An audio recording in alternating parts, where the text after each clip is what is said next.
जगत में प्रत्येक व्यक्ति को किसी न किसी प्रकार की निर्बलता अवश्य होती। जैसे कोई बहुत तेजी से दौड़ नहीं पाता तो कोई अधिक भार नहीं उठा पाता, कोई असाध्य रोग से पीड़ित रहता है तो कोई पढ़े हुए पाठों को स्मरण में नहीं रख पाता। ऐसे अनेकों उदाहरण और भी हैं। क्या आप किसी ऐसे व्यक्ति को जानते हैं जिसे सब कुछ प्राप्त हो और हम जीवन की उस एक निर्बलता को जीवन का केंद्र मानकर जीते हैं? इस कारणवश हृदय में दुख और असंतोष रहता है सदा। निर्बलता मनुष्य को जन्म से अथवा संजोग से प्राप्त होती है, किंतु उस निर्बलता को मनुष्य का मन अपनी मर्यादा बना लेता है। किंतु कुछ व्यक्ति ऐसे भी होते हैं जो अपने पुरुषार्थ और श्रम से उस निर्बलता को पराजित कर देते हैं।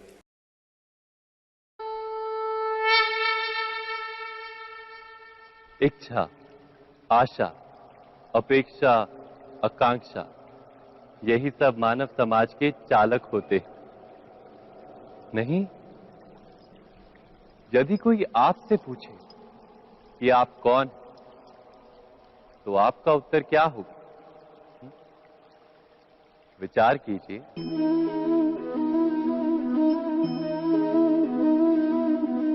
आप तुरंत ही ये जान पाएंगे कि आपकी इच्छाएं ही आपके जीवन की व्याख्या है। कुछ पाने से मिली सफलता, कुछ ना पाने से मिली निष्फलता ही आपका परिचय। अधिकतर लोग ऐसे जीते हैं कि स्वयं भीतर से मरते रहते हैं, किंतु अपनी इच्छाओं को नहीं मार पाते। इच्छाएं उन्हें दौड़ाती हैं जिस प्रकार मृग तृष्णा मृग को दौड़ाती। परंतु इन्हीं इच्छाओं के गर्भ में ही ज्ञान का प्रकाश भी। कैसे? जब इच्छाएं अपूर्ण रहती और टूटती, तब वहीं से ज्ञान की किरण प्रवेश करती है मनुष्य के हृदय। ना, ये कथा नहीं है केवल इच्छाओं के संघर्ष की, नहीं है केवल महत्वाकांक्षाओं से जन्म लेने वाले भयावह रक्तपात। ये कथा है इच्छाओं के गर्भ से उदित होते हुए ज्ञान की। मैं वासुदेव कृष्ण आप सभी को निमंत्रण देता हूं इस यात्रा पे चलने का, जो जीवन का मर्म सिखाएगी, मनुष्य का धर्म सिखाएगी, कीचड़ से उठकर कमल बनने का कर्म सिखाएगी। और इस यात्रा का नाम है महाभारत।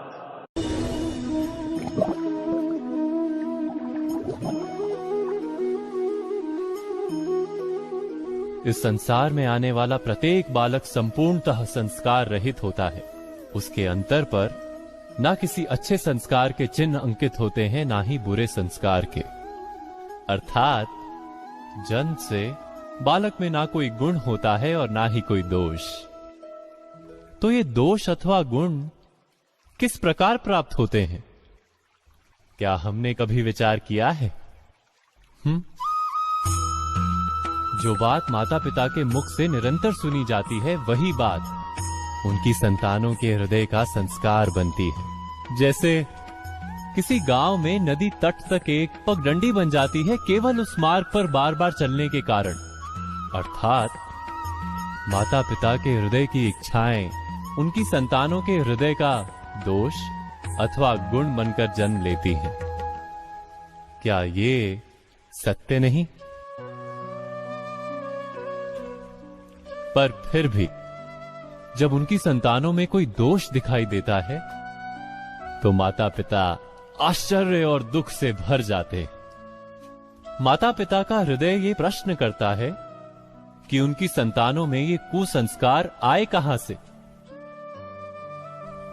सत्य तो यही है कि माता पिता अपनी संतानों को अनजाने में ही कुसंस्कार के बीज दे देते हैं, जो उनके संतानों की हृदय भूमि पर कुसंस्कार का वृक्ष बनकर उगता है। अर्थात अपनी संतानों को सुसंस्कारी और धर्ममय बनाने की आशा रखने वाले प्रत्येक माता पिता को प्रथम अपने हृदय की इच्छाओं पर अंकुश रखना क्या अनिवार्य नहीं?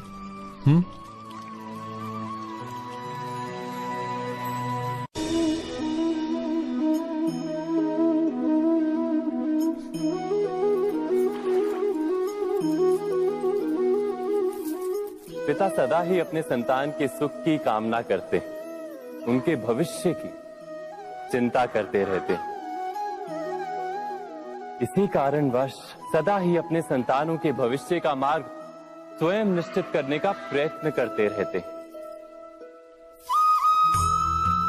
जिस मार्ग पर पिता स्वयं चला है, जिस मार्ग के कंकर पत्थर को स्वयं देखा है, मार्ग की छाया, मार्ग की धूप को स्वयं जाना है, उसी मार्ग पर उसका पुत्र भी चले, यही इच्छा रहती है हर पिता की। निस्संदेह उत्तम भावना है ये, किंतु 3 प्रश्नों के ऊपर विचार करना हम भूल ही जाते हैं। कौन से प्रश्न? प्रथम प्रश्न, क्या समय के साथ प्रत्येक मार्ग बदल नहीं जाते? क्या समय सदा ही नई चुनौतियों को लेकर नहीं आता? तो फिर बीते हुए समय के अनुभव नई पीढ़ी को किस प्रकार लाभ दे सकते हैं? दूसरा प्रश्न, क्या प्रत्येक संतान अपने माता पिता की छवि होता है? हाँ, संतानों को संस्कार तो अवश्य माता पिता देते हैं, किंतु भीतर की क्षमता तो ईश्वर देते हैं।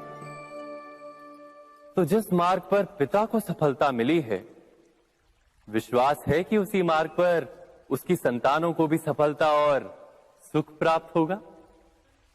तीसरा प्रश्न, क्या जीवन के संघर्ष और चुनौतियां लाभकारी नहीं होती? क्या प्रत्येक नया प्रश्न एक नए उत्तर का द्वार नहीं खोलता? तो फिर संतानों को नए नए प्रश्नों, संघर्षों और चुनौतियों से दूर रखना, ये उनके लिए लाभ करना कहलाएगा या हानि पहुंचाना? अर्थात जिस प्रकार संतान के भविष्य का निर्माण करने के बदले उसके चरित्र का निर्माण करना श्रेष्ठ है, वैसे ही संतानों के जीवन का मार्ग निश्चित करने के बदले उन्हें नए संघर्षों के साथ जूझने के लिए मनोबल व ज्ञान देना अधिक लाभदायक नहीं होगा? स्वयं विचार कीजिए।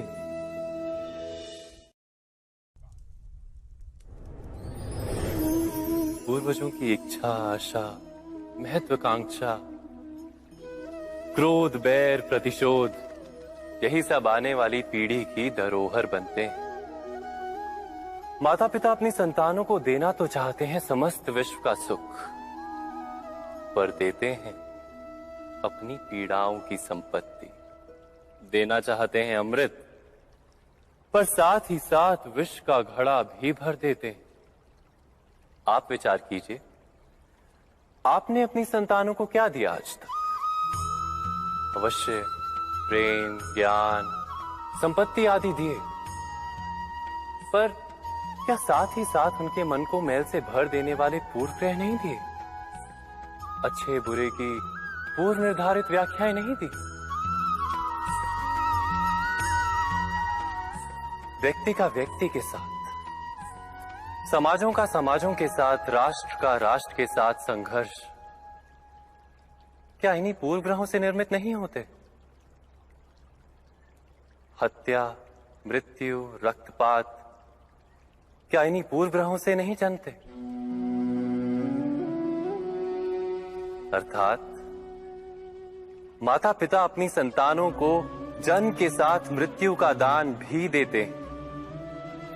प्रेम के प्रकाश के साथ साथ घृणा का अंधकार भी देते हैं, और अंधकार मन का, हृदय का हो या वास्तविक हो, उससे केवल भय प्राप्त होता है, केवल भय।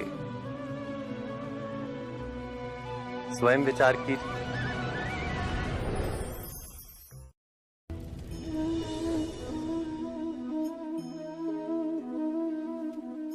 मनुष्य का स्वभाव है कि वो स्वयं को, अपने परिवार को, अपनी संतानों को अधिकतम सुख प्राप्त हो ऐसी इच्छा रखता है। इसी कारण से हम सदा श्रम और कष्ट से अंतर रखते हैं, विश्राम और सुविधाओं को बढ़ाने का प्रयास करते हैं। स्वयं अपने जीवन का विचार कीजिए, क्या ये सत्य नहीं कि हम अपनी संतानों के लिए सदा ही विश्राम और सुविधा का आयोजन करते हैं? पर क्या कभी सोचा है केवल विश्राम से क्या लाभ प्राप्त होता है? केवल सुख और सुविधा जिन्हें प्राप्त हो उनका जीवन कैसा होता है? शरीर जब श्रम करता है तो अधिक स्वस्थ बनता है। बुद्धि भी जब कठिन चुनौतियों का सामना करती है तो अधिक तेजस्वी बनती है। ये हम सबका अनुभव है, पर हम शायद ये भूल जाते हैं कि मन और आत्मा को जब कठिनाइयां प्राप्त होती हैं, तब वे भी अधिक बलवान होती हैं। अर्थात जब भी हम अपनी संतानों को श्रम और दुख से दूर रखने का प्रयास करते हैं, क्या वास्तव में उनके सुख का मार्ग बंद नहीं कर देते? स्वयं विचार कीजिए।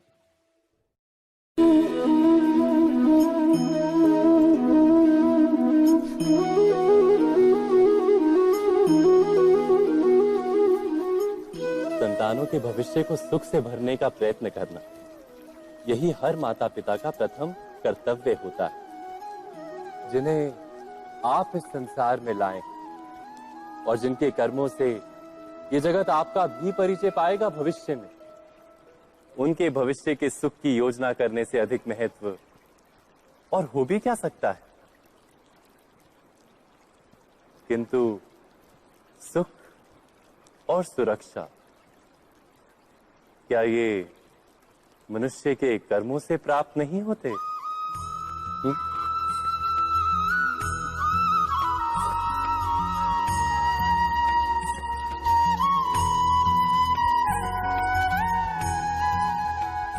माता पिता के दिए हुए अच्छे या बुरे संस्कार, उनकी दी हुई योग्य अथवा अयोग्य शिक्षा, क्या आज के सारे कर्मों का मूल नहीं?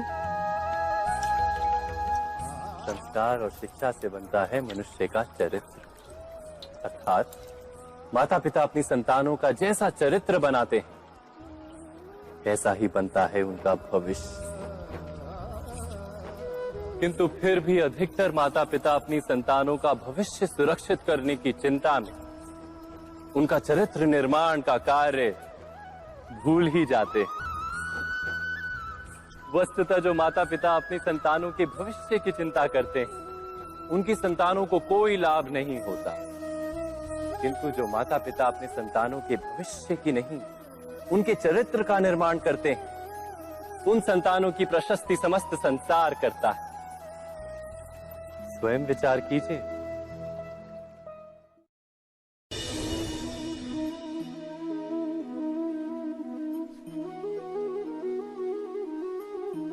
एक ही गुरु के पास शिक्षा प्राप्त करने वाले सारे शिष्य एक समान विद्या प्राप्त नहीं कर पाते। सारे शिष्य गुरु की बातें सुनते हुए अवश्य दिखाई देते हैं, उनकी पूजा करते हुए दिखाई देते हैं, किंतु एक समान विद्या प्राप्त नहीं कर पाते। क्या कभी विचार किया है ऐसा क्यों होता है? सत्य तो यह है कि विद्या प्राप्त ना कर पाने वाले शिष्य समर्पण का दिखावा तो करते हैं, किंतु समर्पण का वास्तविक अर्थ नहीं समझ पाते। गुरु के चरणों में फूल चढ़ाने से अथवा गुरु का आदेश मानने मात्र से क्या समर्पण सिद्ध होता है? नहीं। समर्पण का वास्तविक अर्थ है जब गुरु के प्रति मन में कोई संदेह ना रहे, गुरु के मुख से आदेश निकले उससे पूर्व शिष्य उस कार्य को पूरा कर दे। गुरु के विचारों के साथ शिष्य के विचार एक हो जाए। शिष्य जब तक अपने गुरु में ब्रह्मा विष्णु महेश इनके रूप ना देख ले, तब तक उसका समर्पण सत्य नहीं। वास्तव में समर्पण किसी कार्य का नाम नहीं, समर्पण तो हृदय की भावना और मन की स्थिति का नाम है।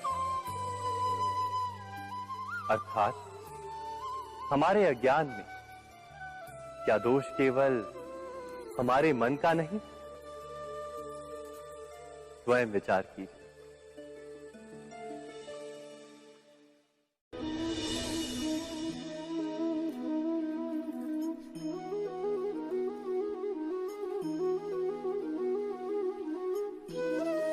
ज्ञान प्राप्ति सदा ही समर्पण से होती है, ये हम सब जानते हैं। किंतु समर्पण का वास्तविक महत्व क्या है?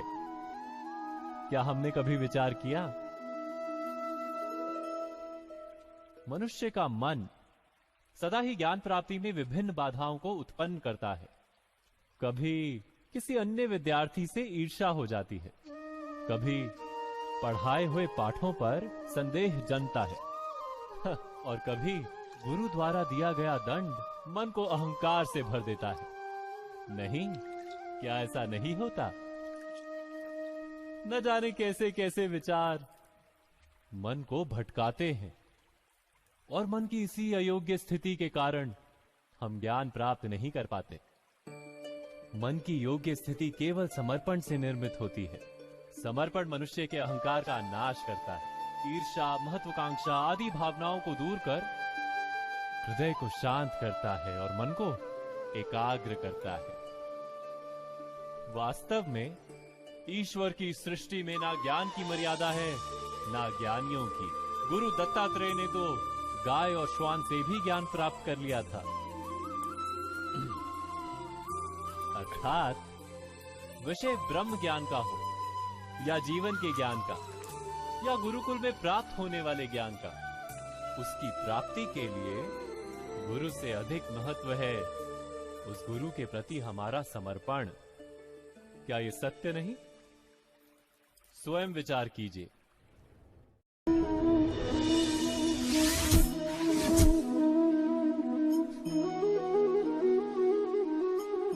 श्रेष्ठता का क्या अर्थ है?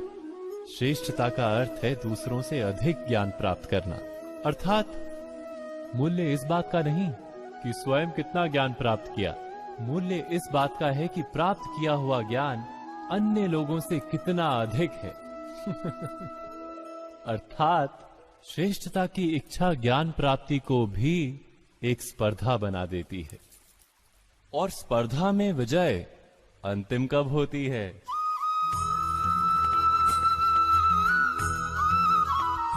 कुछ समय के लिए तो श्रेष्ठ बना जा सकता है, किंतु सदा के लिए कोई श्रेष्ठ नहीं रह पाता। फिर वही असंतोष, पीड़ा और संघर्ष जन्म लेता है। किंतु श्रेष्ठ बनने के बदले यदि उत्तम बनने का प्रयत्न करें तो क्या होगा? उत्तम का अर्थ है कि जितना प्राप्त करने योग्य है वो सब प्राप्त करना, किसी से अधिक पाने की इच्छा से नहीं, मात्र आत्मा की तृप्ति हेतु कुछ प्राप्त करना। उत्तम के मार्ग पर किसी अन्य से स्पर्धा नहीं होती, स्वयं अपने आप से स्पर्धा होती है। अर्थात उत्तम बनने का प्रयत्न करने वाले को देर अबेर सारा ज्ञान प्राप्त हो जाता है। बिना प्रयत्न के ही वो श्रेष्ठ बन जाता है। किंतु जो श्रेष्ठ बनने का प्रयत्न करता है वो श्रेष्ठ बने या ना बने, उत्तम कभी नहीं बन पाता।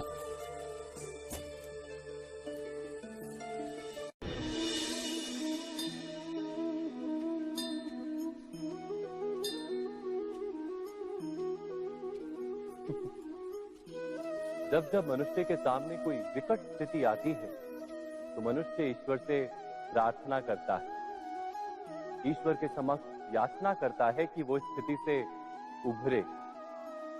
किंतु इस प्रार्थना का वास्तविक रूप क्या है? क्या ये हमने कभी विचार किया है? प्रार्थना का अर्थ है अपनी सारी आशंकाएं, सारी चिंताएं, सारे संकल्प विकल्प, अपनी सारी योजनाएं ईश्वर के चरणों पर रख देना। अर्थात अपने कर्म का फल क्या होगा इसकी चिंता ना करके धर्म के अनुरूप कर्म करना, ईश्वर की योजना को अपनी नियति मानना, यही प्रार्थना है ना? किंतु ईश्वर की योजना को समझ पाना क्या संभव है? वो योजना तो हमारे कार्यों के परिणाम के रूप में प्रकट होती है सदा ही, किंतु यदि कोई कर्मों का ही त्याग कर दे, क्या वो प्रार्थना है? वास्तव में कर्म ही जीवन और फल के प्रति मोह ना रखना ही सच्ची प्रार्थना। जो प्रार्थना कर्म में बाधा बन जाए, मनुष्य को कार्य ही ना करने दे, वो प्रार्थना है या पराजय? स्वयं विचार कीजिए।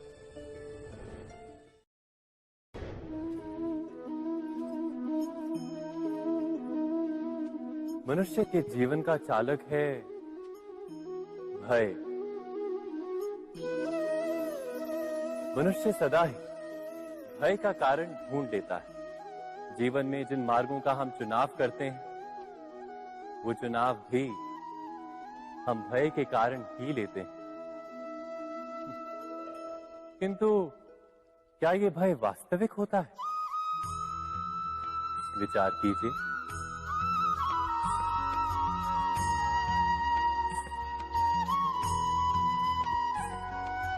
भय का अर्थ है आने वाले समय में विपत्ति की कल्पना।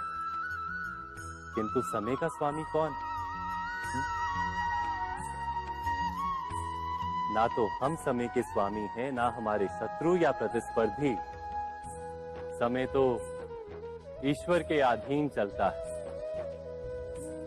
तो क्या यदि कोई आपको हानि पहुंचाने के लिए केवल योजना बनाता है, वो वास्तव में आपको हानि पहुंचा सकता है? नहीं, किंतु भय से भरा हुआ हृदय हमें अधिक हानि पहुंचाता है। क्या ये सत्य नहीं?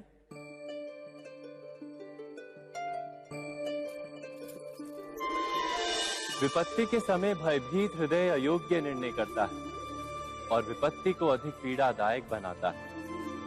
किंतु विश्वास से भरा हृदय विपत्ति के समय को भी सरलता से पार कर जाता है। अर्थात जिस कारण से मनुष्य हृदय में भय को स्थान देता है, भय ठीक उससे विपरीत कार्य करता है। क्या ये सत्य नहीं? स्वयं विचार कीजिए।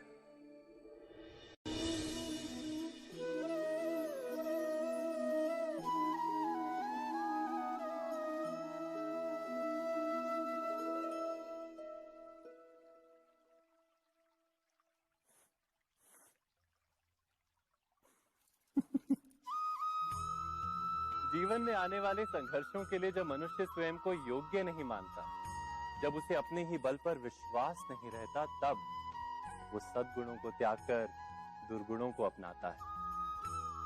वस्तुतः मनुष्य के जीवन में दुर्जनता जन्म ही तब लेती है जब उसके अंतर में आत्मविश्वास नहीं होता। आत्मविश्वास ही अच्छाई को धारण करता है। ये आत्मविश्वास है क्या?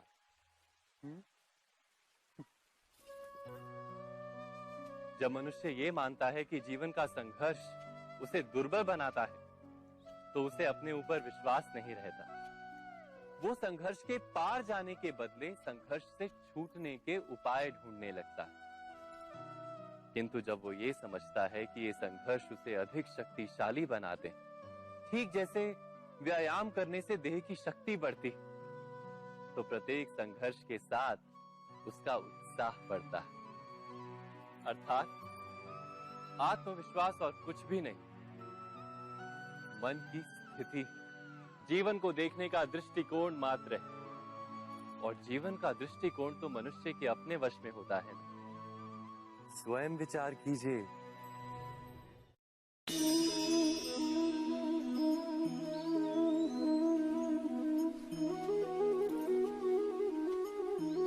जब अपने किसी अच्छे कार्य के उत्तर में दुख प्राप्त होता है अथवा किसी को उसके दुष्ट कार्य में सुख मिलता है, तो मन अवश्य ये विचार करता है कि अच्छा कार्य करने का, धर्म के मार्ग पर चलने का तात्पर्य क्या है।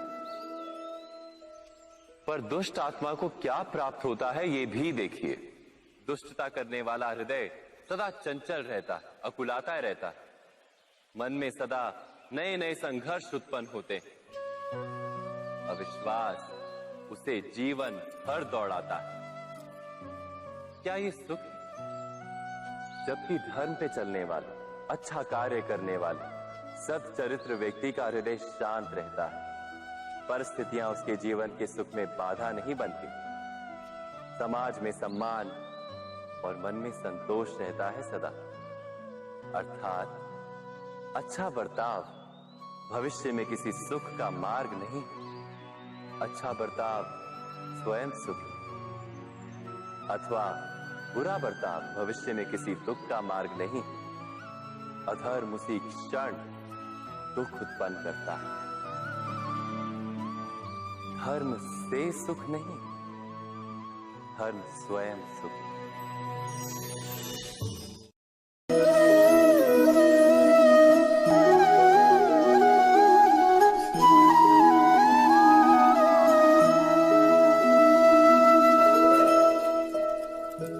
जब किसी व्यक्ति को किसी घटना में अन्याय का अनुभव होता है तो वो घटना उसके अंतर को झकझोर देती है। समस्त जगत उसे अपना शत्रु प्रतीत होता है। अन्याय लगने वाली घटना जितनी बड़ी होती है, मनुष्य का हृदय भी उतना ही अधिक विरोध करता है।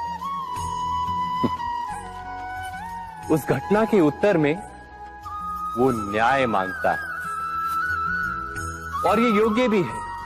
वास्तव में समाज में किसी भी प्रकार का अन्याय व्यक्ति की आस्था और विश्वास का नाश है। किंतु ये न्याय क्या है? न्याय का अर्थ क्या है?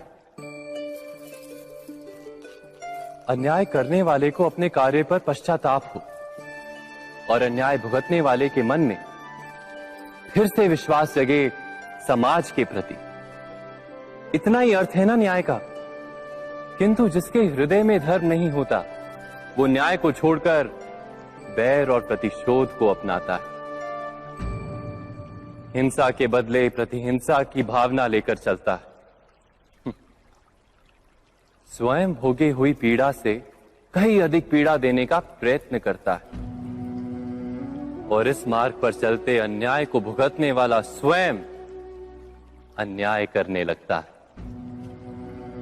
शीघ्र ही वो अपराधी बन जाता है। अर्थात न्याय और प्रतिशोध के बीच बहुत कम अंतर होता है, और इसी अंतर का नाम है धर्म।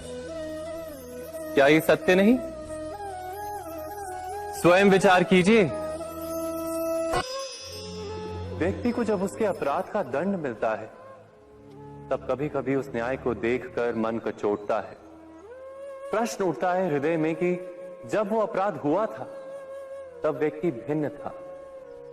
उसके पश्चात उसने इतने पश्चाताप किए, स्वयं में इतना परिवर्तन किया, फिर उसे दंड क्यों मिले? पर जहां आघात होता है वहां प्रत्याघात भी होता है। जैसा कर्म वैसा फल। यदि किसी को प्रेम दोगे तो सुख प्राप्त होगा, यदि किसी की हत्या करोगे तो मृत्यु दंड मिलेगा। जैसा कार्य वैसा ही न्याय। तो फिर प्रायश्चित और पश्चाताप का कोई मूल्य नहीं है? अवश्य है मूल्य। प्रायश्चित और पश्चाताप मनुष्य की आत्मा को बलवान करता है। आने वाले दंड को स्वीकार करने के लिए मनुष्य को तैयार करता है। अर्थात बिना प्रायश्चित के दंड स्वीकार करने का कोई मूल्य है? स्वयं विचार कीजिए। मनुष्य के हृदय में भय का साम्राज्य रहता है सदा। कभी संपत्ति के नाश का भय, कभी अपमान का भय, कभी अपनों से छूट जाने का भय। इसीलिए भय का होना सबको स्वाभाविक ही लगता है। क्या कभी विचार किया है, जो स्थिति अथवा वस्तु भय को जन्म देती है, क्या वहीं से वास्तव में दुख आता है? नहीं, ऐसा तो कोई नियम नहीं। और सबका अनुभव तो ये बताता है कि भय धारण करने से भविष्य के दुख का निवारण नहीं होता। भय केवल आने वाले दुख की कल्पना मात्र ही है, वास्तविकता से इसका कोई संबंध नहीं है। तो क्या ये जानते हुए भी कि भय कुछ और नहीं, केवल कल्पना मात्र ही है, इससे मुक्त होकर निर्भय बन पाना क्या बहुत कठिन है? अवश्य विचार कीजिएगा।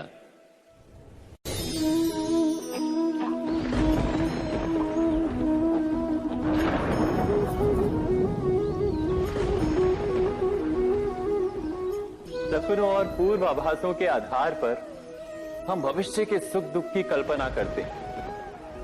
भविष्य के दुख का कारण दूर करने के लिए हम आज योजना बनाते हैं। किंतु कल के संकट को आज निर्मूल करने से हमें लाभ मिलता है या हानि पहुंचती है, ये प्रश्न हम कभी नहीं करते। सत्य तो ये है कि संकट और उसका निवारण साथ जनते हैं, व्यक्ति के लिए भी और सृष्टि के लिए भी। नहीं, आप अपने भूतकाल का स्मरण कीजिए, इतिहास को देखिए। आप तुरंत ही ये जान पाएंगे कि जब जब संकट आता है तब तब उसका निवारण करने वाली शक्ति भी जन्म लेती है।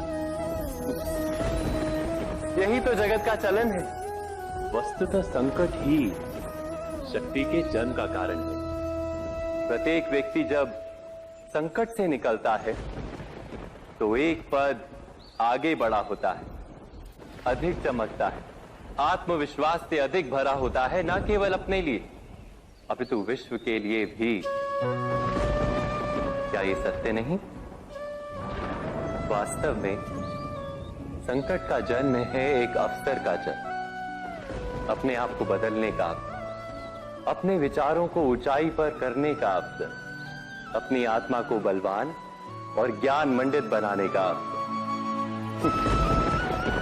जो ये कर पाता है उसे कोई संकट नहीं होता, किंतु जो ये नहीं कर पाता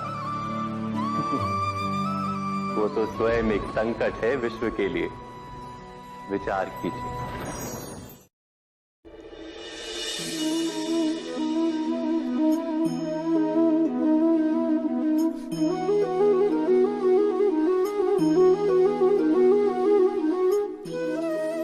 जीवन का हर क्षण निर्णय का क्षण होता है। प्रत्येक पद पर दूसरे पद के विषय में कोई निर्णय करना ही पड़ता है, और निर्णय अपना प्रभाव छोड़ जाता है।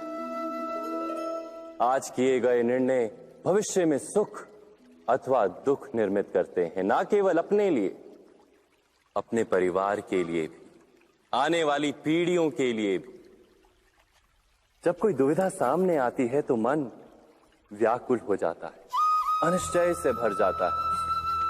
निर्णय का वो क्षण युद्ध बन जाता है और मन बन जाता है युद्ध भूमि।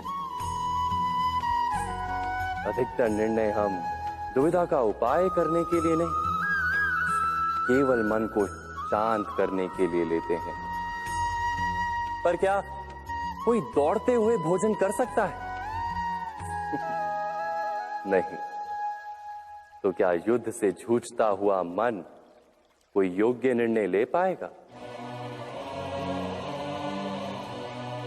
वास्तव में शांत मन से जब कोई निर्णय करता है तो अपने लिए सुखद भविष्य बनाता है, किंतु अपने मन को शांत करने के लिए जब कोई निर्णय करता है तो वो व्यक्ति भविष्य में अपने लिए कांटों भरा वृक्ष लगाता है। स्वयं विचार कीजिएगा।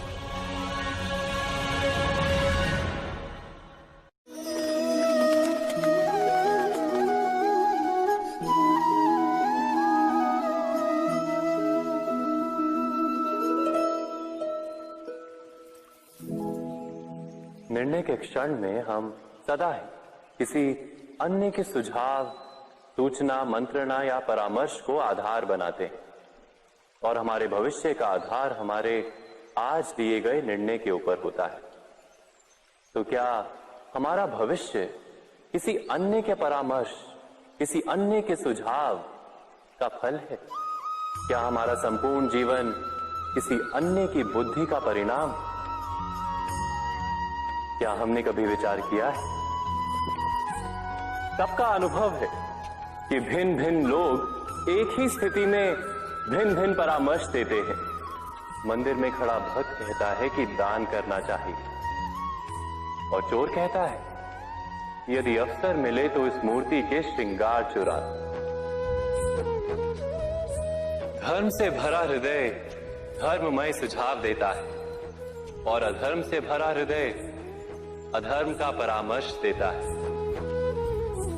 धर्ममय सुझाव का स्वीकार ही मनुष्य को सुख की ओर ले जाता है, किंतु ऐसे परामर्श का स्वीकार करना तभी संभव होता है जब हृदय में धर्म हो।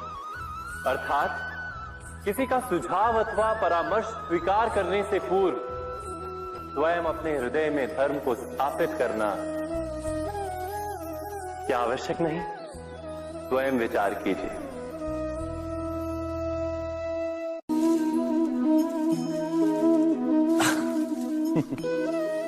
मनुष्य के सारे संबंधों का आधार है अपेक्षा। पति कैसा हो जो मेरा जीवन सुख और सुविधा से भर दे? पत्नी कैसी हो जो सदैव मेरे प्रति समर्पित रहे? संतान कैसी हो जो मेरी सेवा करे, मेरा आदेश माने?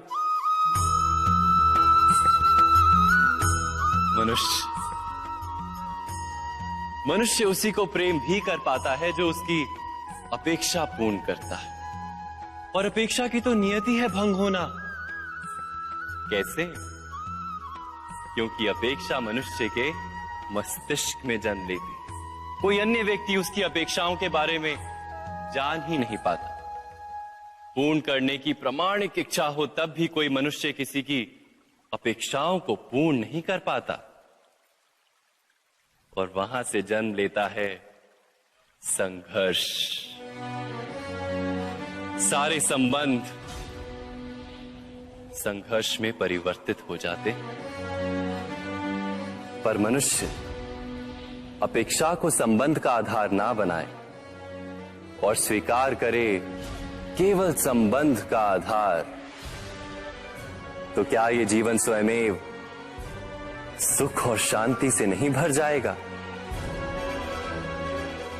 स्वयं विचार कीजिएगा।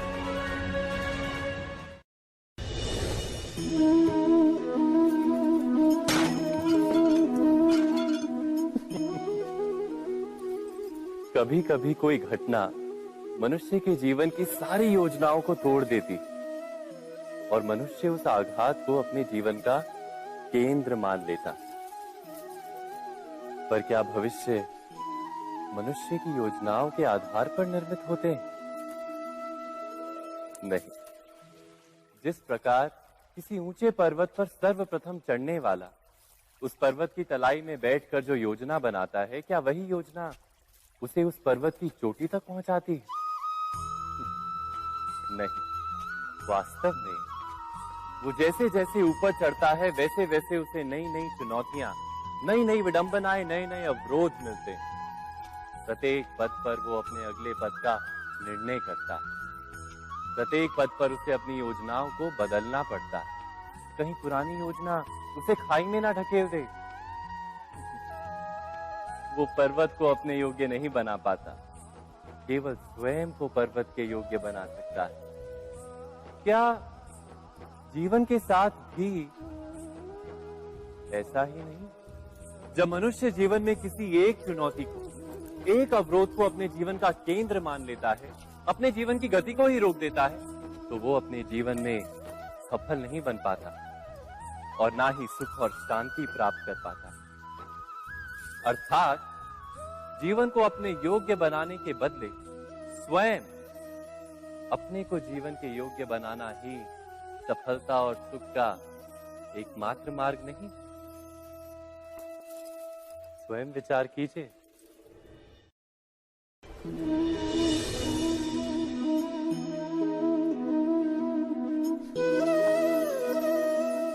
सत्ता की लालसा सबके हृदय को घेरे रहती है, प्रत्येक व्यक्ति अपना एक राष्ट्र निर्मित करने का प्रयत्न अवश्य करता है। फिर वो राष्ट्र कुरु राष्ट्र की भांति बहुत बड़ा हो या फिर अपने परिवार तक सीमित हो, वो सत्ता प्राप्त करने का प्रयास अवश्य करता है। किंतु सत्ता का वास्तविक रूप क्या है? क्या हमने कभी विचार किया है? एक मनुष्य जितने अधिक लोगों के जीवन को प्रभावित कर सके, जितने अधिक लोगों के जीवन की स्वतंत्रता पर अंकुश रख सके, उतनी ही अधिक सत्ता का अनुभव करता है वो।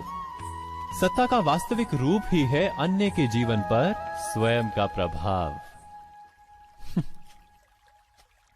किंतु क्या वास्तविक प्रभाव प्रेम, दया, करुणा और धर्म से निर्मित नहीं होता?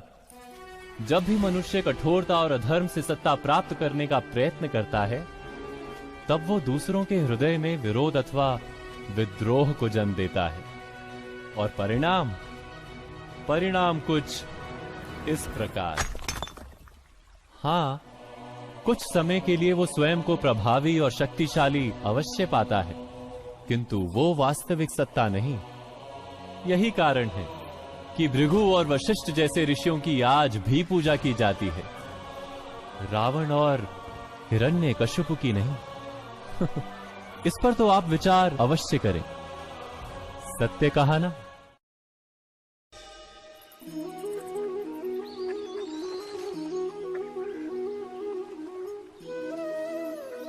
समय के आरंभ से ही मनुष्य को एक प्रश्न सदा पीड़ा देता है कि वो अपने संबंधों में अधिकतम सुख और कम से कम दुख किस प्रकार प्राप्त कर सकता है। क्या आपके सारे संबंधों ने आपको संपूर्ण संतोष दिया है? विचार कीजिए। हमारा जीवन संबंधों पर आधारित है, हमारी सुरक्षा संबंधों पर आधारित है। इसी कारण हमारे जीवन के सारे सुखों का आधार भी संबंध है।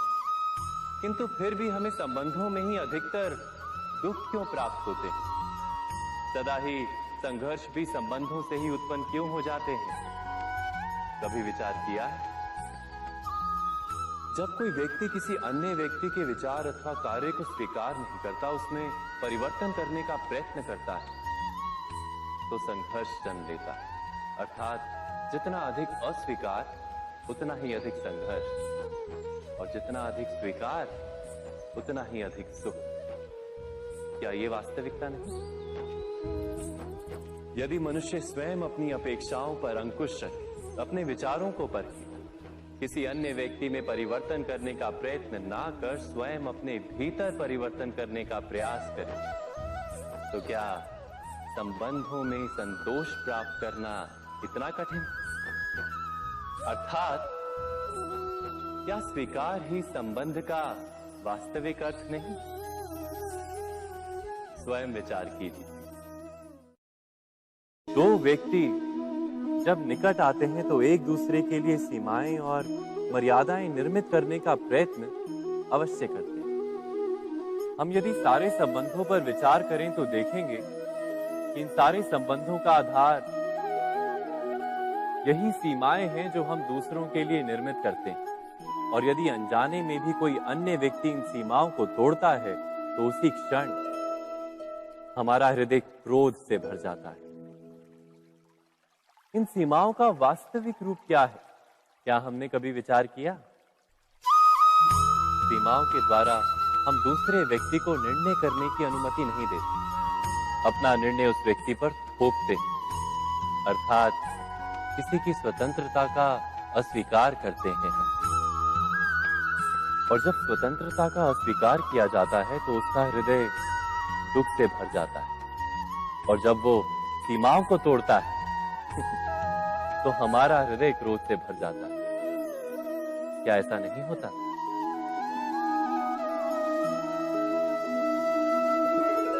पर यदि एक दूसरे की स्वतंत्रता का सम्मान किया जाए तो किसी मर्यादाओं या सीमाओं की आवश्यकता ही नहीं होती। अर्थात जिस प्रकार स्वीकार किसी संबंध का देह है, क्या वैसे ही स्वतंत्रता किसी संबंध की आत्मा नहीं? स्वयं विचार कीजिए।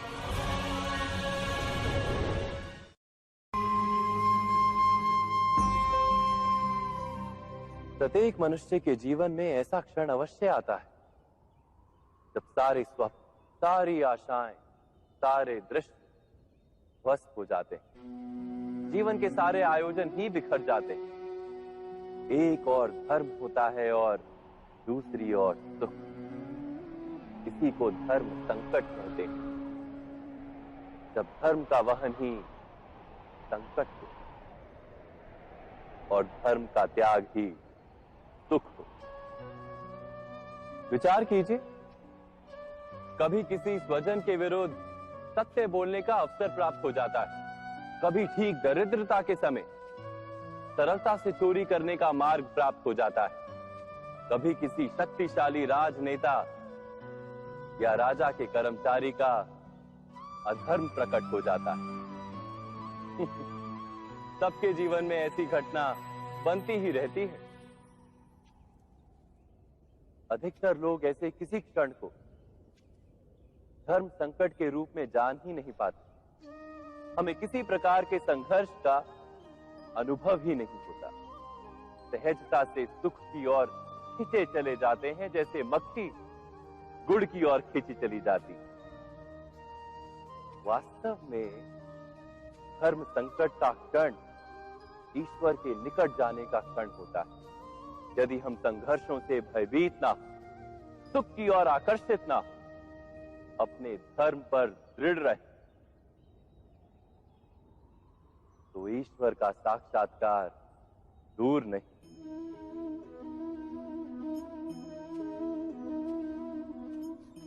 पवन से युद्ध करने वाला पत्ता यदि पेड़ से गिरता है तो भी आकाश की ओर उठता है। पवन से झुकने वाली घास वहीं भूमि पर रह जाती। अर्थात धर्म संकट से यदि हम संकट को ही टाल दें तो सुख तो मिलता है, जीवन बढ़ता है, किंतु क्या चरित्र नहीं टूटता? क्या आत्मा दरिद्र नहीं हो जाती? क्या ईश्वर से अंतर नहीं हो जाता?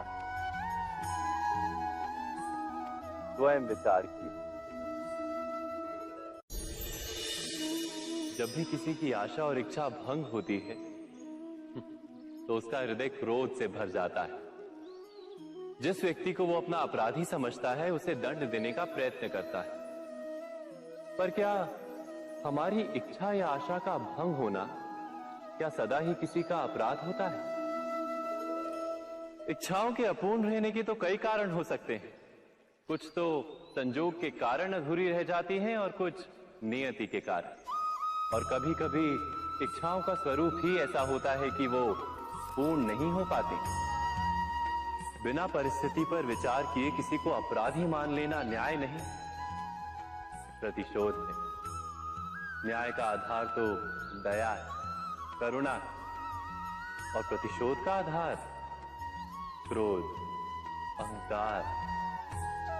अर्थात हृदय में करुणा धारण किए बिना किसी के अपराध के विषय में विचार करना, किसी को दंड देना, क्या अपने आप में ही अन्याय नहीं? स्वयं विचार कीजिए।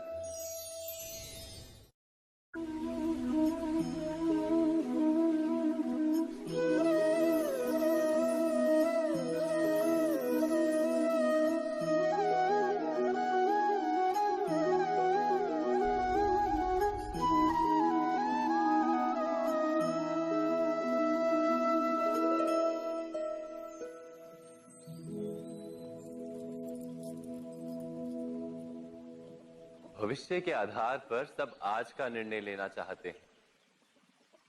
भविष्य में सुख मिले, भविष्य सुरक्षित हो, ऐसे निर्णय आज लेने का प्रयत्न रहता है सबका। आप अपने जीवन को देखिए, क्या आपके अधिकतर निर्णय के पीछे भविष्य का विचार नहीं होता?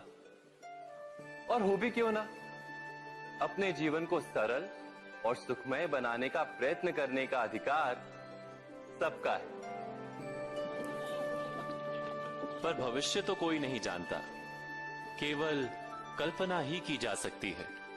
तो जीवन के सारे महत्वपूर्ण निर्णय कल्पनाओं के आधार पर ही करते हैं हम।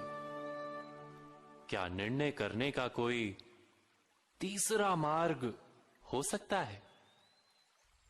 विचार कीजिए। सारे सुखों का आधार धर्म है और वो धर्म मनुष्य के हृदय में बसता है। तो प्रत्येक निर्णय से पूर्व स्वयं अपने हृदय से ये प्रश्न अवश्य पूछ लेना कि ये निर्णय स्वार्थ से जन्मा है या धर्म से। क्या इतना पर्याप्त नहीं? भविष्य के बदले धर्म का विचार करने से क्या भविष्य अधिक सुखपूर्ण नहीं होगा? स्वयं विचार कीजिए।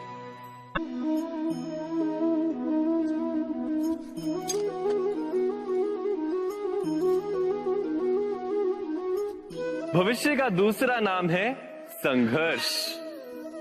हृदय में आज इच्छा होती है और यदि पूर्ण नहीं हो पाती तो हृदय भविष्य की योजना बनाता है। भविष्य में इच्छा पूर्ण होगी ऐसी कल्पना करता रहता है, किंतु जीवन ना तो भविष्य में है ना अतीत में। जीवन तो इस क्षण का नाम, अर्थात इस क्षण का अनुभव ही जीवन का अनुभव।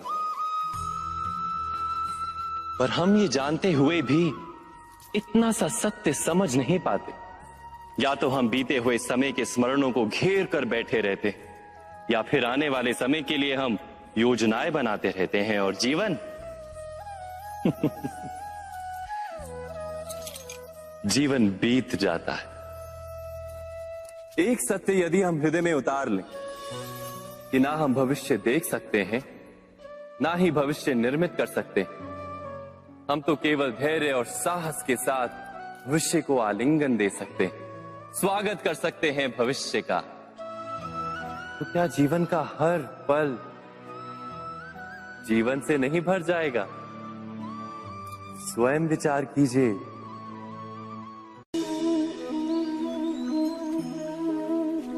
सबके जीवन में ऐसा प्रसंग अवश्य आता है कि सत्य कहने का निश्चय होता है हृदय में, किंतु मुख से सत्य निकल नहीं पाता।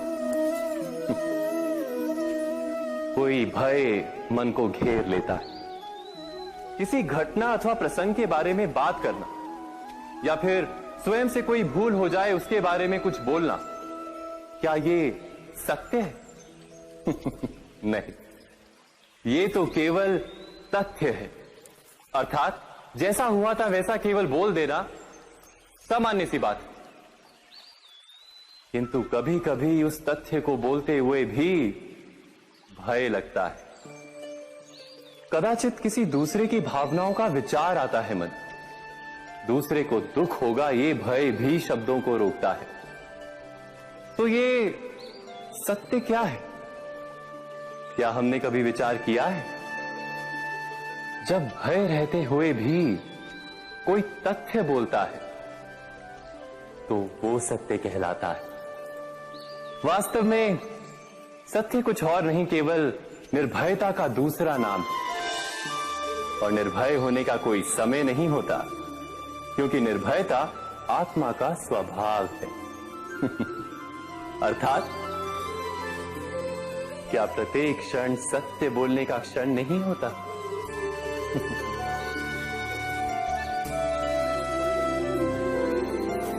स्वयं विचार कीजिए।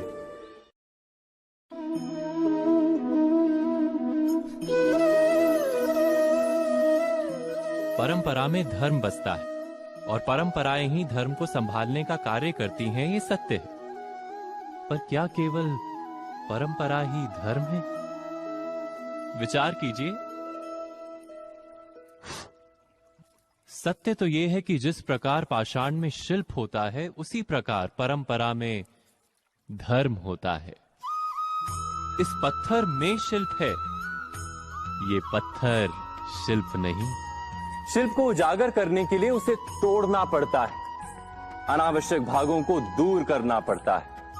ठीक उसी प्रकार परंपराओं में धर्म ढूंढना पड़ता है। जिस प्रकार इंद्र पूजा की परंपरा को तोड़कर गोवर्धन पूजा का धर्म ना ढूंढा जाता, तो यादवों को उनकी मुक्ति का मार्ग नहीं मिल पाता।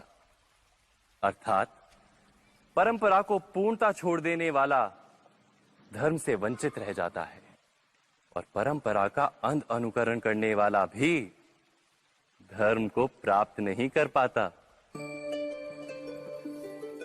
कहते हैं हंस के पास नीर क्षीर विवेक होता है। दूध में मिले पानी को छोड़कर केवल दूध ही ग्रहण करता है। तो क्या सच्चा धर्म प्राप्त करने के लिए हृदय में ज्ञान से जन्मा विवेक आवश्यक है? और ऐसे विवेक के बिना जिसे धर्म मान भी लिया जाए, जो वास्तव में धर्म ना भी हो, ऐसा भी तो हो सकता है।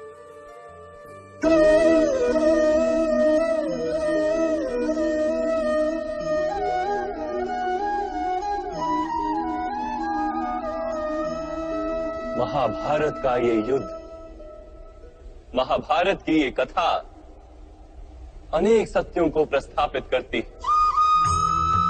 महानतम सत्य ये कि अलगपन और भिन्नता ही अधर्म का मूल है और एकात्मता ही धर्म का आधार है। कैसे? स्वयं विचार कीजिए।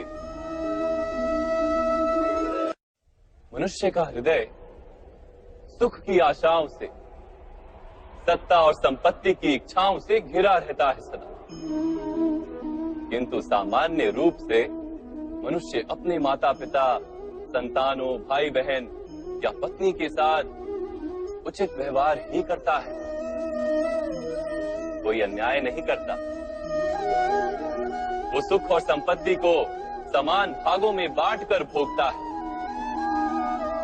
क्योंकि वो ये जानता है कि उसके सुख का आधार है उसका परिवार, उसके सुख का कारण है उसका परिवार।